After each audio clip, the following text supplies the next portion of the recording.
Salam sejahtera, anda bersama saya Rizal Zulkafli dan ini Niaga AWANI. Kita mulakan dengan perkembangan dalam luar negara. Saham di pasaran Asia dijangka diniagakan rendah. Laporan CNBC menyebut pelabur turut memerhatikan saham syarikat berkaitan Apple selepas Morgan Stanley lapor unjur jualan iPhone Disember adalah lemah. Sahabat di Bursa Amerika kekal tinggi dalam dagangan pada Khamis di Amerika. Ini disokong musim pengumuman pendapatan korporat dan jangkaan program vaksinasi di ekonomi terbesar dunia itu akan terus meningkat. Pada penutup, indeks Dow Jones turun 12 mata, Nasdaq naik 73 mata dan juga S&P 500 naik 1 mata. Dalam masa yang sama, pelabur turut tunggu pelancangan $1.9 triliun yang diumum Presiden Joe Biden sebelum ini. Angka permohonan baru untuk bantuan pengangguran kekal tinggi pada 900,000 pada minggu lepas. We're seeing an enthusiasm for international markets that's being aided by the weakening of the US dollar. From an earnings growth expectations perspective, actually international stocks are expected to do even better, whereas the developed international markets are likely to see about a 40% increase in corporate profits in 2021, whereas emerging markets are anticipated to grow by about 37%. So it's not just a large cap US earnings growth phenomena, it is a global growth phenomenon. Stover menjelaskan akibat faktor Biden, pasaran meningkat sejak hari pilihan raya di Amerika pada November lepas sebanyak 13% sehingga ke hari angkat sumpah. Ini adalah lebih baik daripada yang dicatatkan ketika John F. Kennedy menang pilihan raya pada 1961 dengan 8.8%. Dan awal minggu ini, China umum ekonomi kedua terbesar dunia itu tumbuh sekitar 2.3% pada 2020. Ini jadikan China antara beberapa sahaja negara ekonomi utama yang catatkan pertumbuhan positif pada 2020 sesulan kesan COVID-19. Dalam masa yang sama, perbelanjaan pengguna menguncup 3.9% pada 2020. Di sebalik angka ini, UOB Asset Management percaya wujud peluang yang besar dalam pelaburan jangka panjang dalam syarikat terpilih dalam ekonomi baru di China. Ini melihat kepada kuasa membeli rakyat China yang semakin meningkat dan sokongan yang diberikan kepada 10 industri utama yang dikenal pasti dalam Plan Made in China 2025. Saksikan rakaman temu bual saya bersama dengan Ketua Pegawai Eksekutif Uobam ataupun Asset Management Malaysia, Lim Suet Ling. Suet Ling, thank you for joining us. Now, first, tell us about the recovery in China. We know the GDP for 2020 was about 2.3%.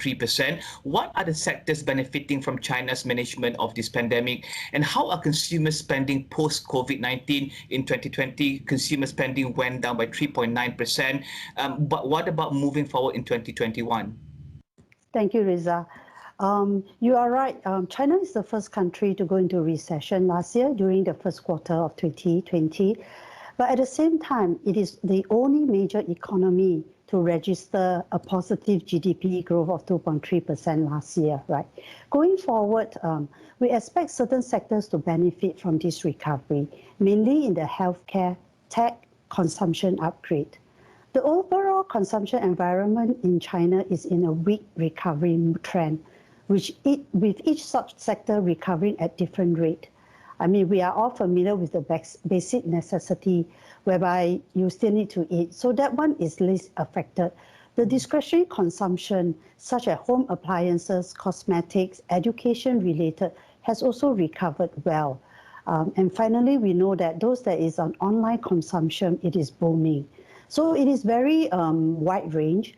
For example, the luxury car segment has been very strong, surprisingly, and it outperformed the mass market segment. And this is happening both in the top as well as the low-tier cities.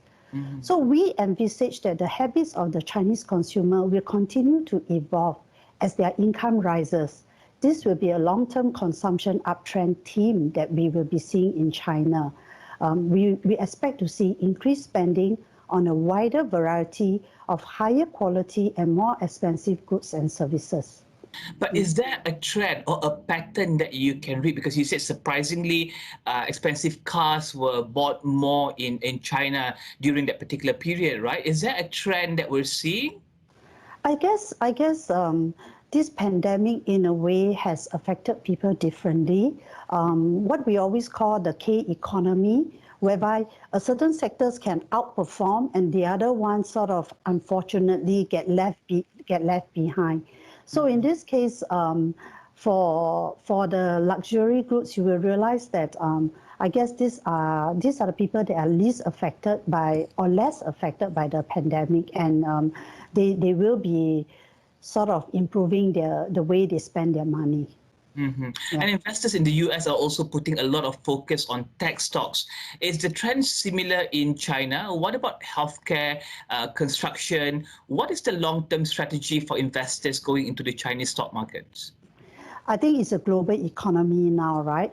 So similar to the US, the Chinese investors are also focused on investing into technology, pharmaceutical, and also consumption stock. What we have seen is the internet giants are mainly listed in Hong Kong market, but the A-share market itself focuses mainly on software as a service companies. These are SaaS company, a new term that you will get used to hearing, and semiconductors as well as other technology hardware company.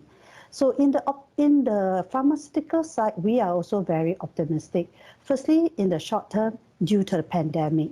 In the medium and long term is the aging global population, right? Which will benefit all the pharmaceutical industry. You will realize that consumer will want to enjoy their existing lifestyle, okay, just as whether you go hiking or you go exercising. So they will not compromise what they are enjoying now, and you will see that all these optional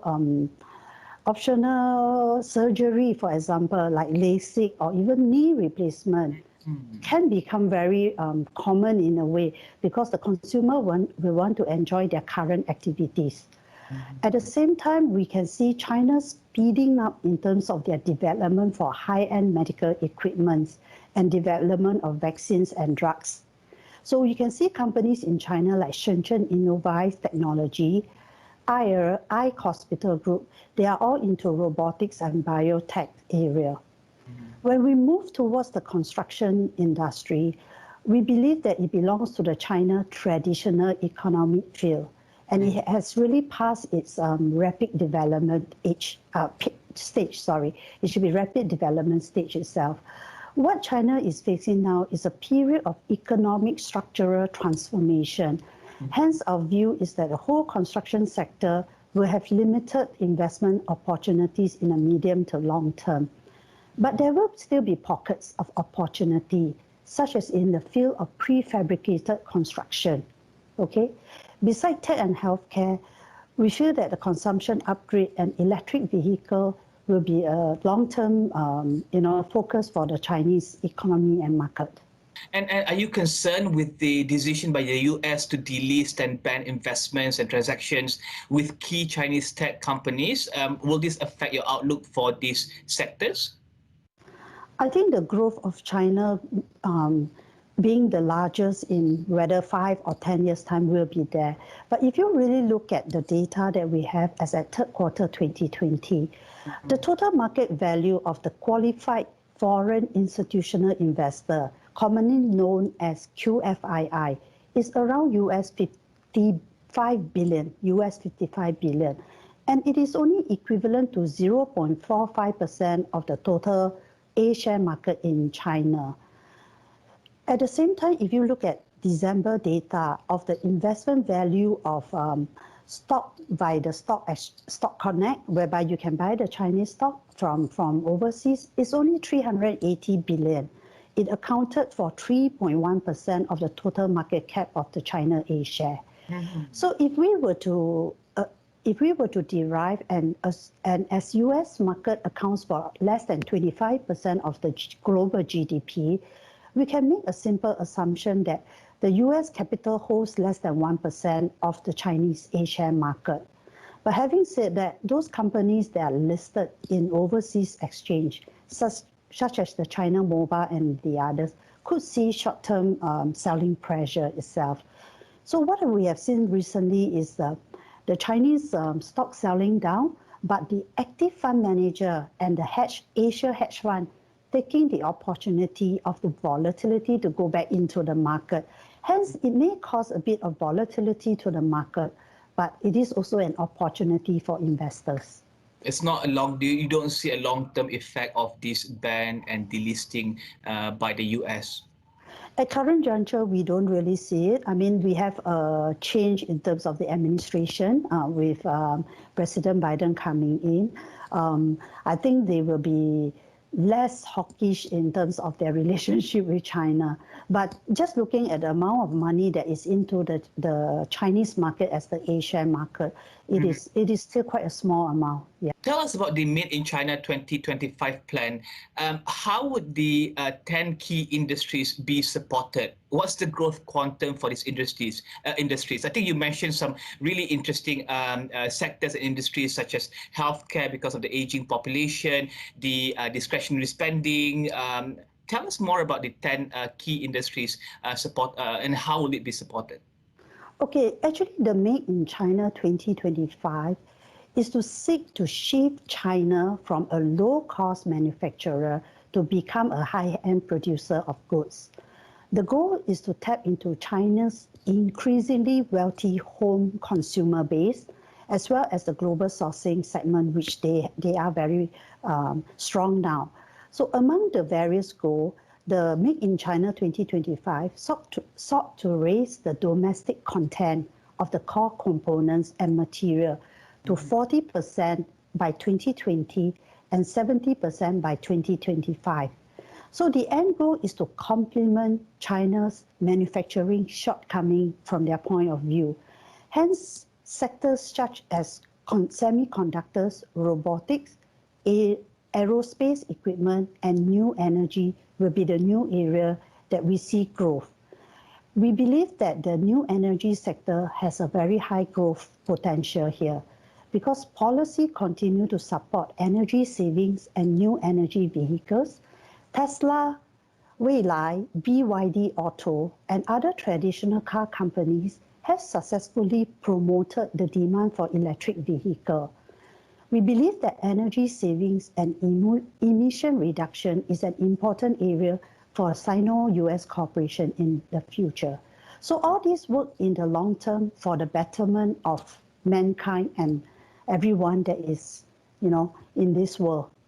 And for investors as well, I suppose. Yes, correct. For investor, because the Chinese market, the A-share market, has a lot of unidentified gem, you see, because it's only the listed internet that were, or rather the big internet that got listed in US and Hong Kong market. But now the Chinese is slowly opening up their A-share market as well to welcome the foreign investors. And how will UOB help investors to discover that? Is that through United Great Dragon Fund? And what's the idea behind that? And how will investors benefit? Okay, the United Great Dragon Fund focus on long-term capital appreciation by investing in A-shares listed onshore in China, which are beneficiaries of the technology, innovation, and trends. This provides clients a unique opportunity to tap on the trends and innovation that is driving the world's largest trading nation. You see, the A-share market has close to 4,000 shares. And this provides opportunities for active managers to take advantage of market inefficiency here. And an appealing aspect of investing in A-share is the shift from old economy to the new economy. So unlike shares that are listed in the US or the rest of the world, this United Great Dragon Fund actually invests in those companies that are actually not listed overseas. So, I mean, the economy is so big, it's the second largest economy now. So you can imagine that there are still a lot of mid to small cap that most of us may not even have heard of the name, but yet they are listed there. So this Great Dragon Fund actually allows our investor to tap into this unidentified gem, if I can say that, before the rest of the investor get an opportunity to participate in their growth. We look at the Shanghai Stock Index as well as the Shenzhen Stock Index, both of them, so that basically there are about close to 4,000 shares there that is available to our fund managers. And in this case, our fund managers are actually mainland Chinese, fund managers that is very familiar with the. So they understand it more. Yes, correct. Yeah, it's the same as if you want to invest in Malaysia, you would prefer to look for a Malaysian fund manager, especially if you're looking for the up and coming gem before the big cap itself. So we get a local fund manager to work with us. On that note, thank you very much, Suet Ling. Thank you for having me. Thanks. Dan kita akan berehat seketika, kembali selepas ini.